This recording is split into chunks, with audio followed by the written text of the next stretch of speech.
वसंतराव नाईक मराठवाडा विद्यापीठ परभणी यांचं एक छत्रपती संभाजीनगरला एक सेंटर आहे, त्याला आपण NARP म्हणतो, राष्ट्रीय कृषी संशोधन प्रकल्प.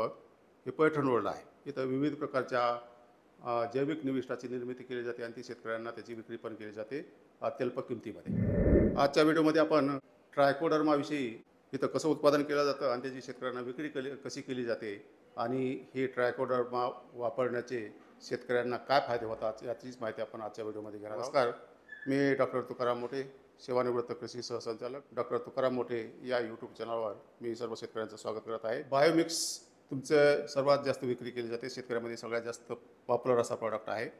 आणि त्यानंतर नेक्स्ट डिमांड आहे शेतकऱ्यांची सर्वात जास्त, ती म्हणजे ट्रायकोडर्मा आहे. तर काय ट्रायकोडर्मा काय आहे? ट्रायकोडर्मा एक मित्रबुरशी आहे.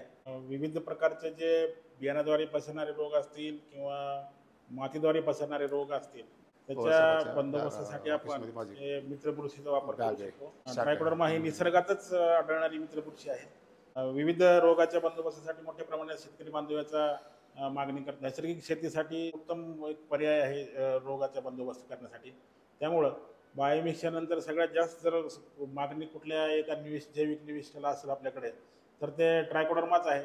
बरेचसे शेतकरी हे विशेष करून ट्रायकोडर्मा मागतात, कारण ती वापरण्याला देखील खूप सोपी आहे. बियाण्याद्वारे देखील आपण वापरू शकतो, बियाण्याच्या बीज प्रक्रियेसाठी देखील आपण वापरू शकतो. त्याशिवाय आळवणी करण्यासाठी देखील शेतामध्ये आपण वापरू शकतो. काही काही शेतकरी याची फवारणी देखील करतात. या क्षेत्र आहे किंवा जिथं पिकाचं अंतर कमी आहे त्याच्यामध्ये ड्रीपद्वारे देखील ड्रेंचिंग करण्यासाठी ह्या ट्रायकोडर्माचा वापर करत असल्यामुळे बायोमिक्स नंतर सगळ्यात जास्त जे वापर आहे ते ट्रायकोडर्मा ह्या बुरशीनाशकाचा, जैविक बुरशीनाशकाचा आपण शेतकऱ्याकडून मागणी होतो. याचा जे उपयोग आहे विशेषतः करून मर रोग आहे, जे तुरीमध्ये असेल किंवा कपाशीमध्ये असेल किंवा मिरचीमध्ये असेल, त्याच्यानंतर फळबागमध्ये आहे की विशेषतः करून डाळिंबामध्ये देखील जे मर लागते त्याच्यामध्ये देखील आपण या ट्रायकोडर्माचा वापर हे खूप मोठ्या प्रमाणात शेतकरी करतात. मोसंबीमध्ये देखील याचा वापर जे आहे ते शेतकरी बांधव FYM आहे किंवा खत आहे त्याच्यामध्ये सोबत मिक्स करून ह्या ट्रायकोडर्माचा वापर आपण बरेच शेतकरी करत असल्यामुळे जे जमिनीद्वारे पसरणारे रोग आहेत त्याचा देखील बंदोबस्त होण्यासाठी खूप मोठ्या प्रमाणात जैविक निविष्ठा जरी एक असली ती जे अनेक प्रकारे त्याचा वापर करता येतो. म्हणजे तुम्हाला बीज प्रक्रिया केली तर बियाणाद्वारे किंवा जमिनीतून पसरणारे रोग आहेत ज्याच्यामुळे की मर येते, विशेषतः हरभऱ्यामध्ये आहे किंवा बाकीचे पण पिकं, तुरीसारखी पिकं आहेत, तर ती मर येत नाही असंच म्हणणं आहे तुमचं. सीड ट्रीटमेंट तुम्हाला करता येईल. आणि जे लोक जमिनीमध्ये आळवणी करतात, विशेषतः भाजीपाल्यामध्ये, कंदवर्गीय पिकामध्ये म्हणजे अद्रक असेल, हळद असेल किंवा फळ पिकं असतील, तिथं आळवणी करतात. ती आळवणी कशासाठी करतात आणि प्रमाण काय घ्यायचं ह्याचं? अद्रकमध्ये आळवणी केली जाते किंवा भाजीपाला पिकामध्ये आळवणी केली जाते. ह्या आळवणीसाठी सर्वसाधारणपणे 20 मिली प्रति लिटर, म्हणजे 20 लिटरचा पंप असेल तर त्याला 200 मिली त्या पंपामध्ये मिक्स करून आपण आळवणी करू शकतो. किंवा ड्रीपद्वारे जर आळवणी करायची असेल, क्षेत्र मोठा असेल तर जर रोगाचा प्रादुर्भाव झाला असेल तर 5 लिटर प्रति 200 लिटर पाणी याच्याप्रमाणे आपण मिक्स करून ड्रीपद्वारे देखील आपण त्याचं आळवणी करू शकतो.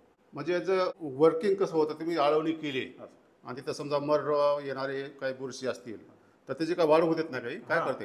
याच्यामध्ये वेगवेगळ्या प्रकारचे जे एन्झाईम्स असतात त्या एन्झाईम्स जे ट्रायकोडर्मा जे सिक्रेट करतात त्याच्यामुळे काय होते की जे हानिकारक बुरशी असतात त्याच्यासोबत एकतर हे अन्नद्रव्यासाठी स्पर्धा करून त्याला वीक करून टाकते. त्याशिवाय काही सेकंडरी मेटाबॉलाइट्स ह्याच्या शरीरातून उत्सर्जित होत असल्यामुळे ते सेकंडरी मेटाबॉलाइट्स देखील ते जे हानिकारक बुरशी आहेत त्याच्या वाढीसाठी हे अडथळा निर्माण करतात. त्याच्यामुळं काय होतं की जी हानिकारक बुरशी आहे त्याच्या वाढीचा वेग मंदावतो आणि हळूहळू तो वेग किंवा ते जे बुरशी आहे ते पॉप्युलेशन आहे किंवा त्याचे जे उत्पत्ती आहे ते कमी होत जाते.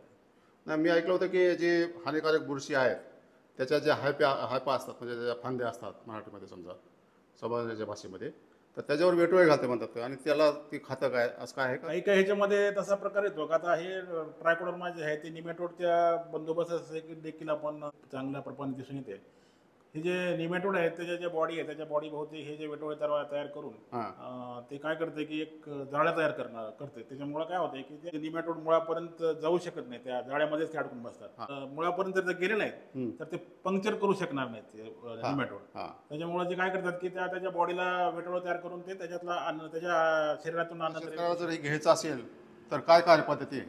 या कार्यालयातर्फे सकाळी 9 ते संध्याकाळी 5 वाजेपर्यंत आपल्याला हे सर्व घटक राष्ट्रीय कृषी संशोधन प्रकल्प इथे आपण उपलब्ध करून देतो. राष्ट्रीय कृषी संशोधन प्रकल्प हे छत्रपती संभाजीनगर रेल्वे स्टेशनच्या जवळच पैठण रोडवरती एक 5 मिनिटाच्या अंतरावर बीड बी बायपास टी पॉइंट इथे स्थित आहे आणि सकाळी 9 पासून ते संध्याकाळी 5 वाजेपर्यंत आपल्याला जैविक निविष्ठ हे विक्रीसाठी आपण उपलब्ध करून देतो.